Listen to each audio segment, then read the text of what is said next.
போட கத்துக்கணும் அந்த தெரியலனாக்க வெளிப்படையா ஒத்துக்கணும்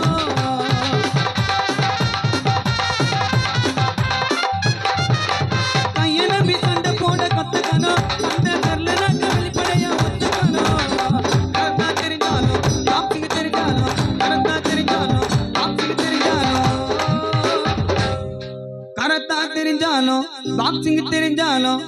பழமுத்தூர் பசங்களாண்ட வேஸ்ட் கும்பல் சண்டையில பழமுத்தூர் பசங்க தாண்டா பாஸ்ட் வானா வானா வானா